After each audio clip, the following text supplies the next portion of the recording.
The final rejection echoed in the cavernous hall, a soundless thunderclap that vibrated through the marble floor and up into Seraphina's bones.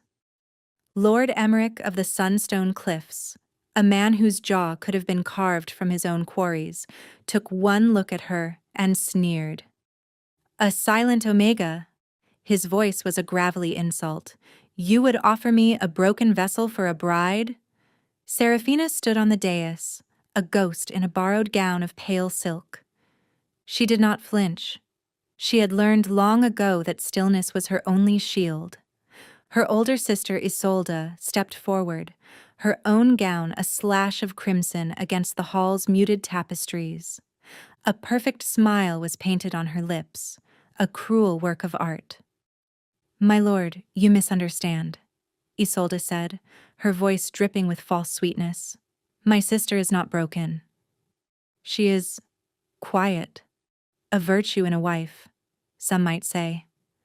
The lie was as thin as spun glass, broken. The word was not new. It had been whispered in her ear since childhood, a lullaby of inadequacy. Seraphina had been born into a world of sound and fury, a world of shifters whose howls declared their lineage and whose growls settled disputes. She possessed none of it. No voice had ever passed her lips. Not a cry at birth, not a word as a child, not a scream of terror or a sigh of pleasure. She was a void where a voice should be, a silent Omega. Lord Emmerich laughed, a short barking sound that made the courtiers around him titter nervously. I need a wife whose voice can command a household, not a decorative statue. Your family insults me with this offering. Her father, his face a mask of strained pride, bowed his head. The humiliation was a physical weight, pressing down on Seraphina's shoulders. She felt the stares of 100 nobles, each gaze a tiny pinprick against her skin. They saw what Lord Emmerich saw. Worthless, defective, a broken thing. Inside her, where her voice should have been, something else resided. She called it the soul song. It was a quiet hum, a vibration that allowed her to feel the emotions of others as if they were colors in the air. Right now, the hall was a churning mess of ugly browns and sharp, acidic yellows, contempt, pity, morbid curiosity. Her sister's soul song was a venomous green, shot through with the triumphant red of her own success. Isolde had known this would happen. She had orchestrated it. By bringing Seraphina here, to the grand capital, Isolde had not been trying to find her a match. She had been demonstrating her own perfection by showcasing her sister's flaw. The family retreated from the dais in disgrace. Seraphina walked behind them, her head held high, her borrowed slippers making no sound on the polished stone. It was her one grace: silence. Later, in the cramped city apartments they had rented, the fury broke. You shamed us! Her father roared, his soul song a violent, pulsating scarlet. I should have left you in the woods as a babe. Her mother wept, her sorrow a watery, pathetic gray. Isolde watched from the corner, polishing a silver brooch, her satisfaction a cool, metallic blue. Seraphina simply went to the small window and looked out over the city. The royal palace dominated the skyline, its dark spires clawing at the bruised twilight sky. The onyx citadel, home of King Caspian, the Alpha King. His name was a curse whispered in taverns and a prayer of terror uttered by his enemies. They said he was more beast than man, a ruler forged in ice and shadow whose cruelty was legendary. They said he was searching for a queen, but no woman could withstand him. He held a trial of silence. A candidate would be brought before him, and she had but one task: to remain silent in his presence, to not scream. None had succeeded.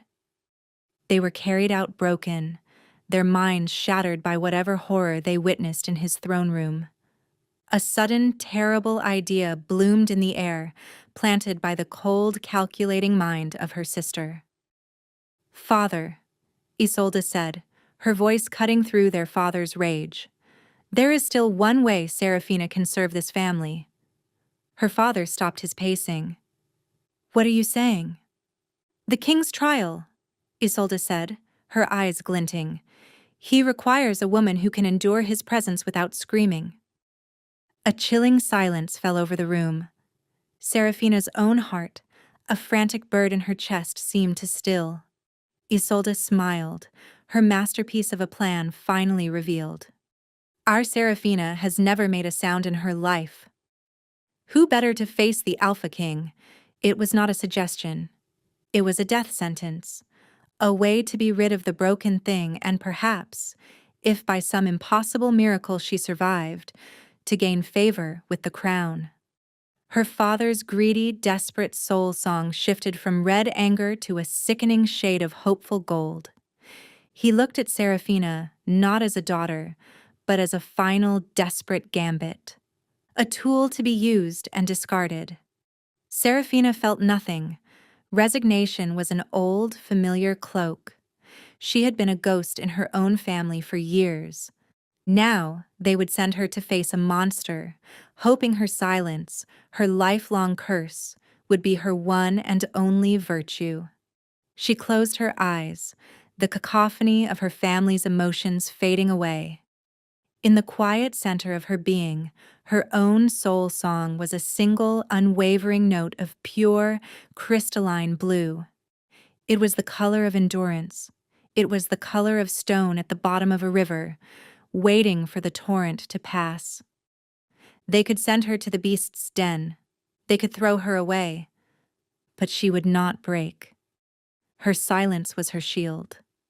And perhaps, in the court of a terrifying king, it would also be her sword. The throne room of the Onyx Citadel was a study in intimidation. Shadows clung to the vaulted ceiling like roosting bats. The walls were hewn from black, volcanic rock that seemed to drink the light from the high, narrow windows. At the far end, upon a throne that looked more like a jagged mountain peak than a seat of power, sat nothing but an absence. The king was not yet present. Serafina stood in the center of the room, the heavy doors having boomed shut behind her. Her family had left her at the gate, their farewells as cold and perfunctory as the morning air. Isolde had pressed a final kiss to her cheek, a viper's touch, whispering, "Try not to disappoint us for once." Now, she was alone. The court was assembled, lining the walls. Warriors in dark gray armor, their faces grim and scarred. Courtiers in somber silks, their expressions a mixture of morbid anticipation and fear. Their collective soul song was a murky, nervous fog, thick with dread. They were all waiting for the show. They were waiting for her to break. A guard with a face like a closed fist stood near the door. "The rules of the trial are simple," he announced, his voice echoing in the oppressive silence. "Do not speak. Do not cry out. Do not scream. Endure." Serafina inclined her head in a gesture of understanding. "Do not scream." The irony was a bitter pill in her throat. She could not scream if the world was ending. A heavy door scraped open to the side of the throne, and a new presence entered the room. The change in the atmosphere was instantaneous. The nervous fog of the court's emotion curdled into pure, stark terror. The temperature in the room seemed to drop by 10 degrees. King Caspian entered his throne room. He was not what she had expected. The whispers had painted a picture of a gnarled beast, a twisted monster. The man who strode towards the throne was tall and brutally powerful, moving with the fluid grace of a stalking predator. His hair was as black as the stone of his castle, and his eyes were the color of a winter storm, a piercing silver gray that missed nothing. A jagged scar ran from his left temple down to his jaw, a white line against his stern, unyielding face. But it was his soul song that struck her dumb. It was a maelstrom, a vortex of howling, black agony, and razor-sharp edges of silver rage. It was the sound of a soul being torn apart, a constant, silent scream of such profound loneliness and pain that it made her own silent world feel like a peaceful sanctuary. This was not a monster. This was a man in unimaginable torment. He settled onto his throne, the motion economical and severe. His gaze swept over the court, and everyone, even the most hardened warriors, flinched and looked away. Then his eyes landed on her. The storm in his soul seemed to focus, the full force of his presence crashing down on her like a physical blow. It was overwhelming, it was terrifying. It was designed to shatter the will, to provoke a primal scream of fear. The women before her must have felt this pressure, this raw, untamed power, and their minds had simply snapped. Seraphina did not look away. She could not. She was transfixed by the sheer tragedy of his soul song. She saw past the terrifying Alpha King and saw the prisoner trapped within. Her own heart ached in sympathy. For the first time in her life, she wished for a voice, not to scream, but to soothe, to tell him that she heard his silent pain, that he was not alone in his soundless prison. The seconds stretched into an eternity. The court held its breath. King Caspian leaned forward slightly, a frown creasing his brow. He was waiting. The air grew thick, charged with a power that made the hairs on her arms stand up. She could feel it gathering in his chest, a prelude to the roar that had broken so many others. And still, she met his gaze. Her expression was not one of defiance. It was one of understanding, of compassion. A flicker of something new entered his turbulent soul song, a sliver of silver confusion. He had expected terror. He had expected a shrieking, fainting mess. He had not expected this quiet, unbroken girl who looked at him as if she could see the shards of his soul. He stood abruptly. The movement was so sudden that a collective gasp went through the court. He descended the steps of the dais, his heavy boots echoing like funeral bells. He stopped a mere foot in front of her. He was a mountain of a man, and she had to crane her neck to look up at him.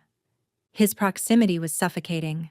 The storm of his soul was all around her now, a tempest of raw power and pain. Any other woman would have collapsed. Seraphina stood her ground. She held his gaze, her own soul song a steady, unwavering blue. He lifted a hand, and she saw that his fingers were long and calloused, the hand of a warrior. He reached out, not to strike her, but to gently cup her chin. His touch was unexpectedly warm, a stark contrast to the icy chill of his reputation. He tilted her head up, studying her face with an intensity that felt like it was peeling back the layers of her being. His thumb brushed against her lips. "You are not afraid," he murmured, his voice a low, gravelly rumble that vibrated through her jaw. It was not a question. It was a statement of disbelief. Seraphina could only offer the truth in her eyes. "I am not afraid of you. I am afraid for you." He saw something there, something that made the storm in his soul quiet for a single, breathtaking moment. A fragile calm settled in the eye of the hurricane. He dropped his hand and turned to face the stunned court. "The trial is over," he commanded, his voice ringing with absolute authority. A man in dark robes, an advisor with a thin, cruel face, stepped forward. His soul song was a slimy, coiling serpent of ambition and deceit. "Your Majesty?" the advisor, Lord Malachor, asked. "She has not yet broken." The king's gaze was glacial. "She has not. And she will not." He turned back to Seraphina. "She is not to be a candidate," he declared, his words echoing off the black stone. She is to be a servant. In my private chambers. Effective immediately. The shock in the room was a palpable wave. He had not killed her. He had not broken her. He had claimed her. Not as a queen, but as something else. Something personal. Lord Malacor's serpent-like soul song hissed with frustration and surprise. King Caspian gestured to a guard. Escort her. See that she is given quarters near my own. Without another glance at his court, the Alpha King turned and swept from the room, the tempest of his soul roaring back to life as he departed. Seraphina was left standing in the center of the throne room, the focus of 100 bewildered and envious stares. She had survived the trial, but she had a sinking feeling that her true test had only just begun. She had walked into the beast's den, and the beast, for reasons she could not comprehend, had decided to keep her. The king's private chambers were a world away from the oppressive grandeur of his throne room. They were stark, masculine, and deeply lonely. A massive bed draped in black furs, a table littered with maps and military dispatches, and a vast stone fireplace, its hearth cold and empty. This was her new domain. Her duties were simple. She was to keep the rooms tidy, tend the fire, and be present when the king retired for the evening. She was a glorified ghost, tasked with haunting the loneliest man in the kingdom. The other servants treated her with a mixture of fear and contempt. They were terrified of the king, and by extension, they were terrified of the strange, silent girl he had inexplicably spared. A sour-faced head housekeeper named Griselda seemed to take a particular dislike to her. Griselda's soul song was a curdled yellow of jealousy and spite. "Don't think you're special, little mute," Griselda had hissed on her first day, shoving a bucket of coal into her hands. "He'll tire of his new pet soon enough. And then, he'll break you, just like all the others." Seraphina ignored her. The woman's petty cruelty was a gnat's buzz compared to the hurricane of the king's pain. Caspian himself was a distant, brooding presence. He would enter his chambers late at night, exhausted from the duties of his crown. He rarely looked at her. He never spoke to her. But she felt his awareness of her in the room. It was a constant, low hum beneath the storm of his soul song.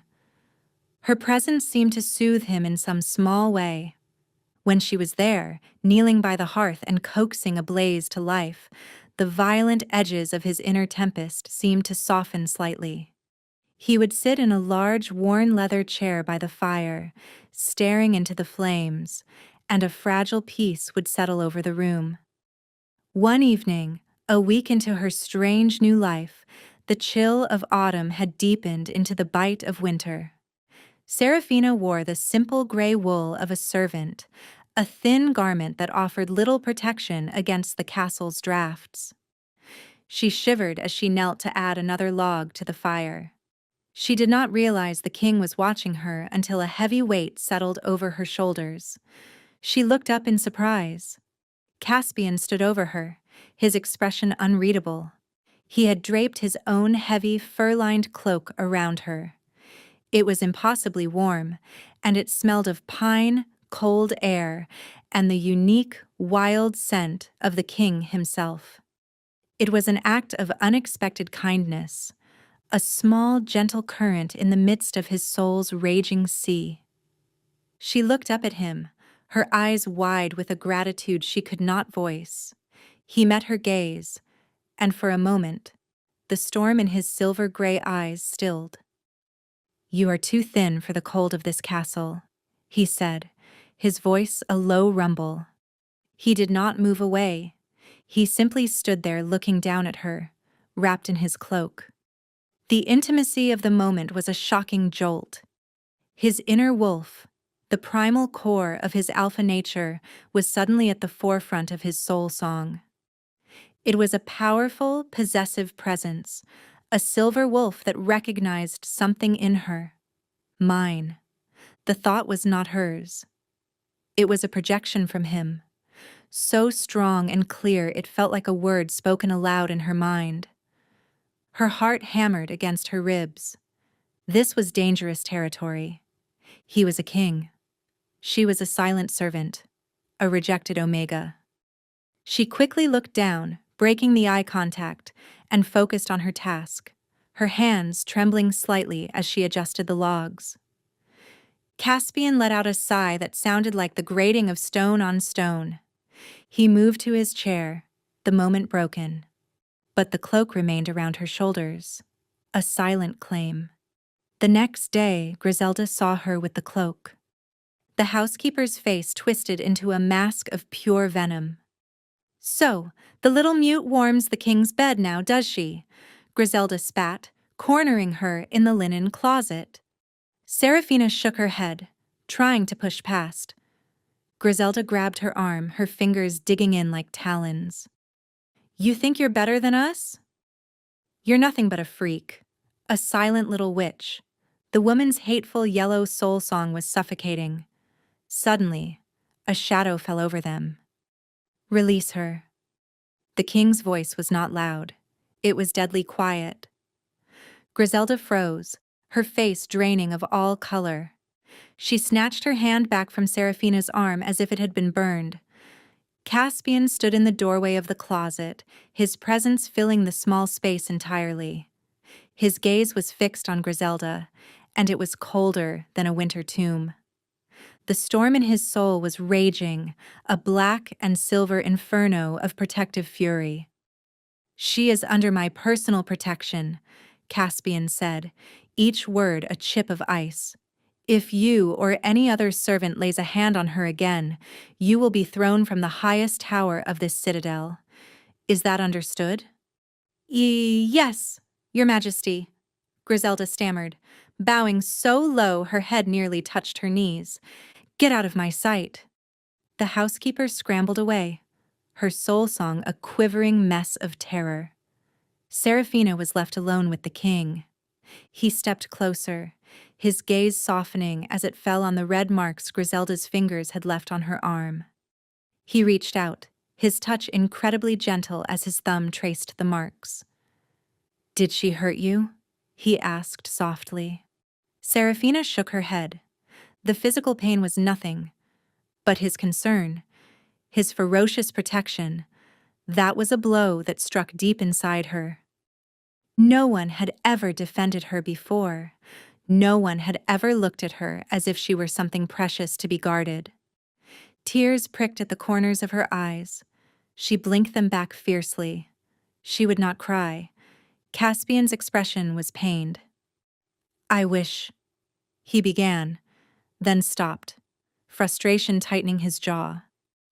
"I wish you could speak to me." He wanted to know her thoughts.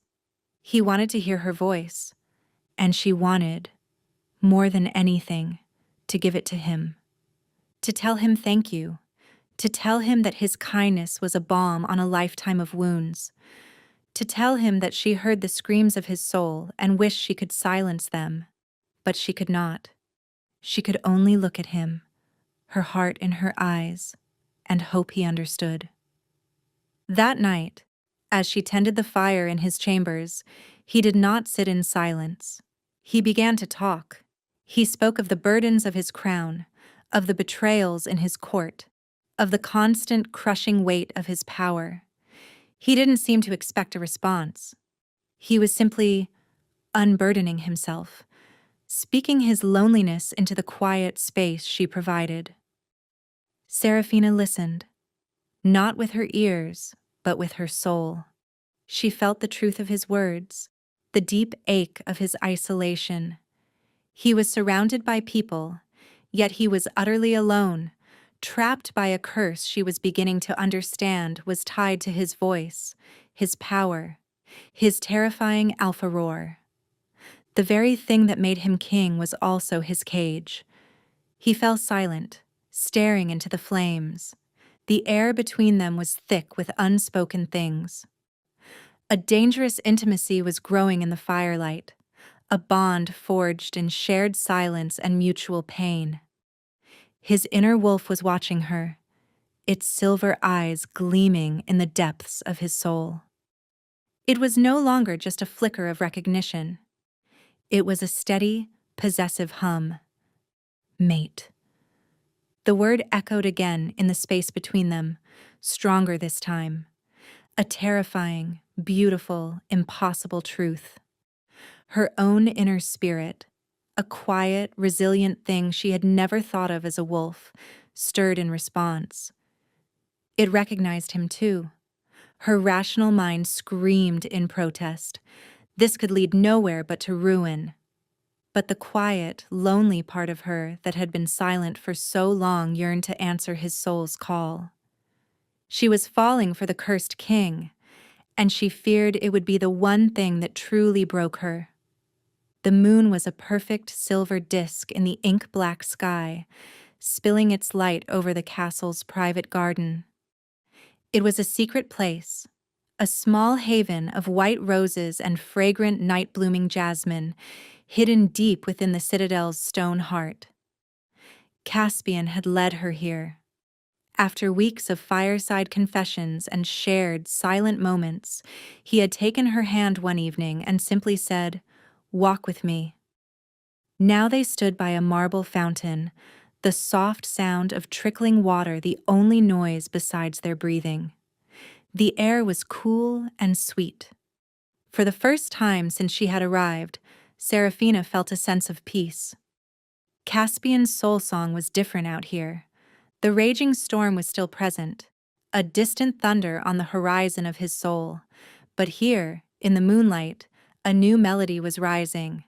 It was a deep, resonant chord of yearning, so powerful it made her own soul ache in response.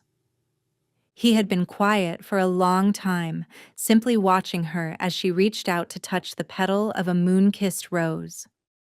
"You are the only quiet thing in my world," he said finally, his voice soft, almost reverent. He turned to face her fully, taking both of her hands in his. His hands were large and warm, completely engulfing hers. "Before you came, my life was a constant roar," he continued, his silver eyes searching her face. "The demands of the court, the clang of steel, the screams of my enemies, and the storm inside my own head." He squeezed her hands gently. "But when you are near, there is peace. Your silence is not an absence, it is a presence. It is a balm to my soul." Her heart felt as if it would beat its way out of her chest. She knew where this was going. She could feel the intention building in him, a wave of emotion that was both thrilling and terrifying. "The trial," he said, a look of self-loathing crossing his face. It was a desperate, cruel measure. "I was told I needed a queen of immense strength, one who would not shatter under the weight of my condition." He looked away, towards the dark spires of his own castle. They were all so loud. Their fear was a shriek that only fed the beast inside me. But you met my rage with stillness. You looked at me, and you were not afraid." He turned back to her, his gaze intense, burning. "I did not understand it then. But I do now. My wolf knew from the moment you walked into that throne room. My soul recognized yours." He lifted one of her hands to his lips and pressed a kiss to her knuckles. The contact sent a shiver through her entire body. "Seraphina," he murmured, the first time he had ever used her name. It sounded like a prayer on his lips. "My soul calls to yours. My wolf claims you. You are my mate." The words hung in the moonlit air, beautiful and deadly. Mate. The truth of it resonated deep within her, a perfect harmony with her own soul song. Yes, he was hers. She was his. It was a fact as undeniable as the moon in the sky. "Be my queen," he pleaded, his voice raw with a vulnerability she had never heard from him before. "Rule by my side." Let your silence be the anchor that holds my storm at bay. Say, you will be mine. He was asking for a verbal answer she could not give, but he was also asking for her heart, her future, her everything. And every instinct, every fiber of her being screamed yes. But then, the fear followed. A cold, rational dread that extinguished the warmth in her veins. He saw her silence as strength, but she knew the truth. It was a defect, a flaw, a brokenness. How could she be a queen? A queen needed a voice to command, to counsel, to rule. She had none. And what of his curse? She had felt it. A dark, festering magic coiled around his soul. It was tied to his power, to his roar. Binding herself to him, a weak and broken Omega, would not anchor him. It would drag him down. Her flaw would become his liability. Her presence would not save him. It would doom him. The court already whispered about her. Lord Malachor, with his serpent soul, watched their growing closeness with a hateful jealousy. If she became queen, she would be a target. And through her, they would destroy him. She could not do that to him. She loved him too much to be the cause of his downfall. The pain of this realization was a physical blade twisting in her gut. She had to reject him, for his own sake. His face was alight with hope, his turbulent soul for once clear and bright with yearning. To say no would be to plunge him back into that storm, darker and more violent than before. It was the cruelest thing she would ever have to do. Tears welled in her eyes, hot and traitorous. She pulled her hands from his grasp. She took a step back. And then another. She looked him in the eye, and with all the strength she possessed, she shook her head. Number. The light in his eyes died. It was as if a candle had been snuffed out, leaving only smoke and darkness behind. The hope in his soul song shattered into a million piercing shards of silver pain. Confusion warred with agony on his face. Why? He whispered, the word broken. I do not understand. I feel the bond between us. I know you feel it too. She could not explain. She could only inflict the wound and pray it would save him in the end. She shook her head again, more forcefully this time. She took another step back, turning her rejection into a retreat. The hurt on his face hardened, calcifying into the cold, impenetrable mask of the Alpha King. The walls went back up, higher and thicker than ever before. The storm in his soul returned, a howling blizzard of rejection and fury. I see, he said, his voice flat and devoid of all emotion. I was mistaken. He turned his back on her, a gesture of dismissal more absolute than any command. You are returned to your former duties. Leave my sight. I do not wish to see you again. The words were like stones, each one striking her with brutal force. With a final heartbroken glance at his rigid back, Seraphina turned and fled the garden.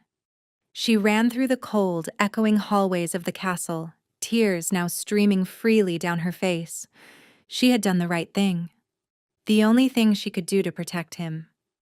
So why did it feel like she had just torn out her own heart and left it bleeding on the cold marble of the moonlit garden? She had cast herself out of his light, back into the shadows. And in doing so, she had left him more alone than ever before. The banishment was absolute. Seraphina was cast back into the anonymous drudgery of the lower servants. She was assigned to the scullery, a damp, perpetually gray place that smelled of stale grease and lye soap. Her hands, which had so recently been held by a king, were now raw and chapped from scrubbing blackened pots. Griselda lorded her victory over her, a triumphant, ugly smirk never leaving her face. Told you he'd tire of his pet, the housekeeper sneered daily. You aimed for the throne, little mute, and ended up in the muck. Where you belong. Serafina bore the taunts in silence. They were nothing compared to the gnawing emptiness inside her. The castle felt different now. The fragile peace she had brought to the king was gone, and the entire citadel seemed to groan under the weight of his renewed despair. His soul song was a constant, distant torment. The storm was back, worse than ever, a relentless hurricane of pain and rage that she could feel even from the lowest levels of the castle. She had broken him. She had broken them both. Days bled into a miserable week. She caught glimpses of him from a distance. He looked harder, colder. The scar on his face seemed more prominent, his silver eyes like chips of ice. He never looked her way. It was as if she had ceased to exist. Lord Malachor, however, was thriving. The king's advisor was constantly at his side, his slimy, serpent-like soul coiling possessively around the king's raging one. Serafina watched from the shadows as Malachor whispered in Caspian's ear, his words like poison dripping into an open wound. She could feel the wrongness of it. Malachor was not comforting the king. He was stoking the flames of his pain, feeding the darkness, isolating him further. He was taking advantage of the rift she had created. One afternoon, while she was hauling a bucket of dirty water across the main courtyard, a commotion erupted from the direction of the king's war council chambers. Shouts, a crash of breaking furniture, and then a roar. It was not a sound of command. It was a raw, uncontrolled explosion of agony and power. The very stones of the courtyard seemed to vibrate with it. Guards and servants scrambled away in terror.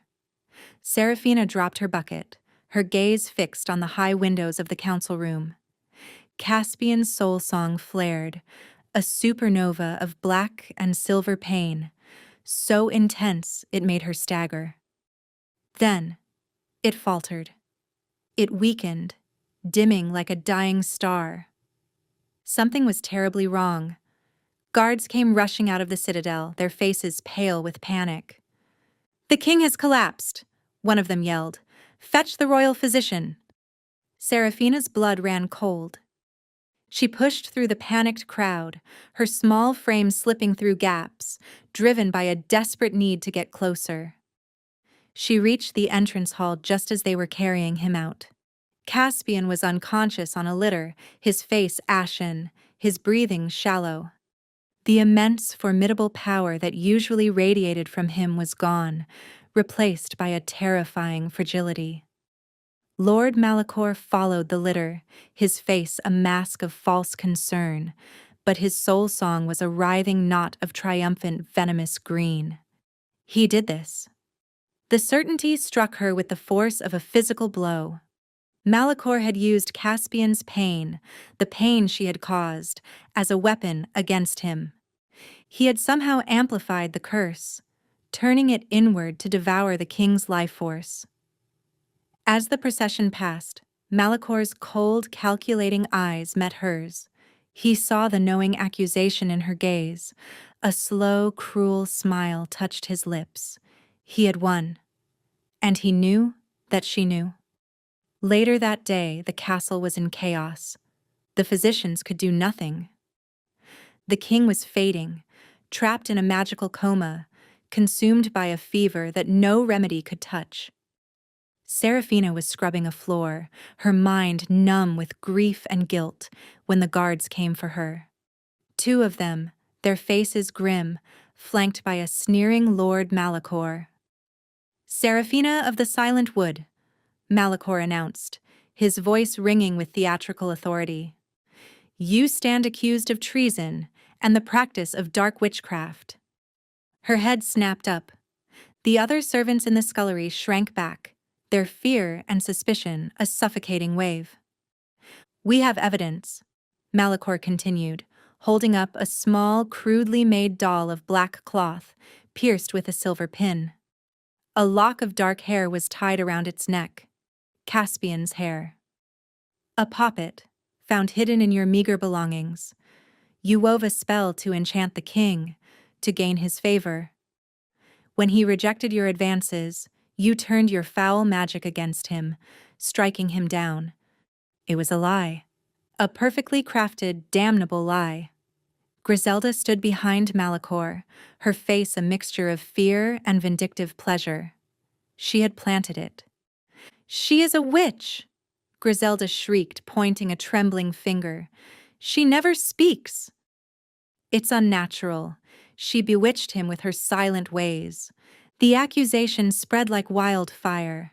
It made a twisted kind of sense to the fearful, superstitious staff. The strange, mute girl who had captured the king's attention, only for him to fall ill after he cast her aside. "Seize her," Malachor commanded. The guards grabbed her arms, their grips like iron. She didn't struggle. What was the use? She had no voice to defend herself, no one to speak for her. As they dragged her from the scullery, she saw the faces of the other servants. She saw fear, hatred, and a grim satisfaction that the freak was finally getting her due. They hauled her through the castle, her bare feet scraping on the cold stone floors. Malachor walked beside her, his serpent soul pulsing with smug victory. "A pity," he murmured, his voice low enough for only her to hear. "He truly cared for you. Your rejection wounded him so deeply it made my work laughably easy. His heart was already broken. I merely stopped it from beating." He was confessing, boasting of his crime to the one person who could never repeat it. They threw her into the dungeons. The cell was a lightless, dripping hole, the air thick with the smell of despair. The iron door slammed shut, the sound of the bolt sliding home echoing her doom. She was alone in the dark. The king was dying, and she was sentenced to be executed. Malachor, acting as regent in the king's incapacitation, had decreed it himself. She was to be burned as a witch in the public square at dawn. She sank to the damp stone floor, wrapping her arms around her knees. This was her fault. Her fear, her misguided attempt to protect him, had given his true enemy the opening he needed. She had rejected him to save him, and in doing so, had handed him to his murderer. Despair, cold and absolute, washed over her. She had reached her lowest point. There was no escape. At dawn, she would burn, and the king she loved would die, his name slandered, his kingdom stolen by a traitor. Unless a tiny, defiant spark ignited in the depths of her soul. She was not a witch. She was not a freak. She was a silent omega, and she had a power no one understood. Not a voice to speak, but a song to be felt. Her soul song. It had never been a weapon. It had always been a shield, a way to perceive, to understand. But what if she could use it? What if she could push it out? Not just as a passive perception, but as an active force. A wave of pure, undeniable truth. It was a desperate, impossible idea. It would take every ounce of strength, every fiber of her being. It might even destroy her. But as she sat in the suffocating darkness, she knew it was her only hope. Not just to save herself, but to save him. She would face the flames, and she would sing her silent song. The dawn broke gray and merciless, the sky the color of dirty dishwater. A cold, damp wind whipped through the public square, carrying with it the jeers and murmurs of the assembled crowd. They had dragged her from the dungeon and chained her to a rough wooden pyre in the center of the square. The kindling was piled high around her ankles. She stood tall, her simple gray dress fluttering in the wind, her face pale but resolute. She scanned the crowd. They were a sea of hostile faces, their collective soul song a muddy, chaotic blend of fear, morbid excitement, and self-righteous anger. They wanted a spectacle. They wanted the witch to burn. Lord Malachor stood on a raised platform radiating smug authority. To his side, propped up in a large ornate chair and flanked by guards, was the king. Her heart broke at the sight of him. Caspian was barely conscious, his head lolling to the side, his skin slick with feverish sweat. He was a ghost of the powerful man he had been, his life force a flickering, guttering candle flame. Malachor had brought him here to witness her death, a final cruel twist of the knife. "Let this be a lesson." Malachor's voice boomed across the square, amplified by the unnatural silence. "This is the fate of those who use dark magic to threaten the crown. The witch will be purified by fire." A guard approached the pyre with a lit torch. This was it. Her final moment. Seraphina closed her eyes. She shut out the noise of the crowd, the cold wind on her skin, the acrid smell of the torch. She turned her focus inward, seeking the quiet, crystalline blue note at the center of her being. Her soul song. For her entire life, she had held it inside. It was her secret, her sanctuary. Now she had to let it go. She gathered all of her love for Caspian, all of her grief, her guilt, her desperate yearning for justice. She poured every ounce of her life's silent suffering and her soul's unwavering strength into that single, pure note. And then she pushed. She did not scream. She unleashed. It was not a sound. It was a wave. A silent, luminous tsunami of pure emotion and truth that erupted from her, washing over the entire square. The crowd gasped as one. The jeers died in their throats. Every single person was struck by the raw, unfiltered truth of her soul. They felt her innocence. They felt her terror. Most of all, they felt her profound, heartbreaking love for their dying king. The guard with the torch froze, his hand trembling, the flame flickering as if in a gale. On the platform, Malachor staggered back, his face a mask of shock and rage. Her silent song was anathema to his deceit. The truth of it was like acid on his lies, burning away the glamour of his authority. The wave of her soul washed over the king's chair. It struck Caspian. It did not heal the magical poison that was killing him, but it cut through the feverish delirium, through the dark web of Malachor's spell. It was a clarion call to his own fading soul. "Caspian, wake up. He betrayed you." His eyes, which had been dull and unfocused, snapped open. For a single, lucid moment, the silver fire was back. He saw her, chained to the pyre. He saw Malachor, his face twisted in fury. And in the silent song that filled the air, he finally understood everything. Her rejection in the garden had not been out of malice. It had been a desperate, misguided act of protection. This, her facing the flames for him, was her true answer. This was her love. "Witch!" Malachor shrieked, his composure finally shattering. The serpent of his soul was rearing back, exposed and panicked. "She is casting another spell. Burn her now." He drew a wicked-looking dagger from his robes, its blade coated in a black, viscous poison. Since the guard would not act, he would kill her himself.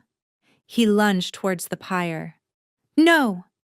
The word was a roar, a sound of pure, primal fury. Fueled by the truth of her song and the adrenaline of her peril, Caspian surged to his feet. The chains on the manacles binding him to the chair shattered like glass. He took a deep breath. The curse within him, the uncontrolled, destructive power of his alpha roar, swelled in his chest.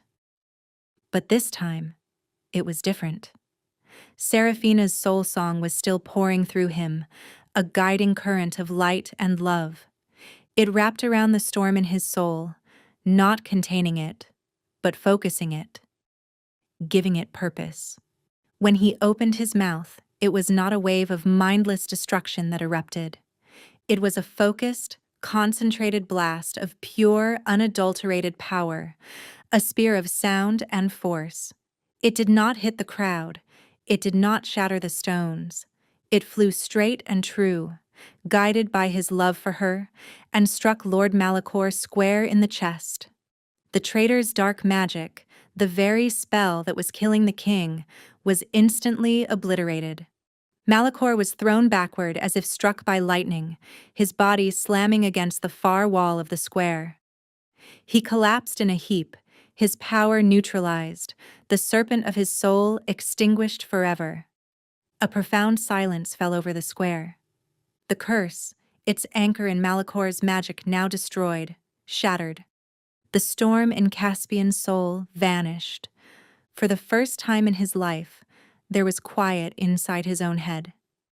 He was free, but his strength was spent. He swayed on his feet, the poison still in his system.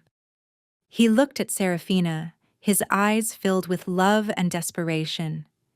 He had saved her from the traitor, but he could not reach her. He was dying. Seraphina saw it. Her silent song had given him the clarity to break the spell, but the poison remained. There was only one way. The final confirmation of the mate bond, a claiming. It had to be her. With a final, desperate surge of will, she focused her power not on the crowd, but on the iron chains that bound her. She poured her entire being into them, and with a groan of protesting metal, the old rusted links snapped. She was free. She stumbled from the pyre, her legs weak, and ran towards him. The crowd parted before her, their faces filled not with hatred but with awe. She reached the platform just as Caspian's knees buckled. She caught him, her small frame straining under his weight. She lowered him gently to the ground, cradling his head in her lap. He looked up at her, his breathing ragged. "Sarah," he whispered, his strength failing. She leaned down, ignoring the stunned gasps of the crowd. She pressed her lips to his. It was not a soft, gentle kiss. It was a desperate, fierce act of possession and claiming. As their lips met, the mate bond between them, which had been a fragile, shimmering thread, ignited into an unbreakable golden chain. Power surged from her into him, her pure, untainted life force, the strength of her unwavering soul, poured into his body, attacking the remnants of Malachor's poison. It was a fire that burned away the darkness, cleansing him from the inside out. Color returned to his face. His breathing deepened, steadied. He gripped her arms, his strength returning in a sudden, powerful rush. He pulled her closer, deepening the kiss, claiming her back with equal ferocity. In front of the entire kingdom, the silent Omega saved the Alpha King. When they finally broke apart, he looked at her, his silver eyes clear and bright, and filled with a love so profound it stole her breath. He rose to his feet, pulling her up with him. He turned to face his people, his arm wrapped securely around her waist, holding her to his side. Then he raised his head and roared his claim for all to hear. It was a sound of magnificent power, of triumph, of a king reborn. But it held no hint of the destructive curse. It was the sound of a true Alpha King, whole and healed, claiming his queen, his mate, his savior. 1 year later, the onyx citadel was unrecognizable. The oppressive black stone walls were now draped with vibrant tapestries of silver and blue, the colors of the new queen. Sunlight, once a stranger to these halls, now streamed through newly widened windows, illuminating rooms filled with chatter and even, on occasion, laughter. The court of fear was gone, replaced by a court of respect. The transformation was a direct reflection of its rulers. King Caspian was no longer the brooding, tormented storm. The breaking of his curse had unleashed the noble, compassionate leader who had been trapped within. He ruled with a strength tempered by a newfound wisdom, his silver eyes now warm and quick to smile, especially when they landed on his wife. And Queen Seraphina, the silent queen, was the heart of it all. She never regained a physical voice. She did not need one. Her power, the soul song that had once been her secret shame, was now her greatest gift. She moved through the court, and her silent presence brought peace, exposed deceit, and soothed grievances before they could fester into conflicts. She was loved by the people, a symbol of how a perceived weakness could be the greatest of strengths. Today was the first anniversary of their union, the day she had faced the pyre and saved them all. It was being celebrated as the Day of the Soul Song, a kingdom-wide holiday. Seraphina stood on the balcony overlooking the main square, the same square where she had once been sentenced to die.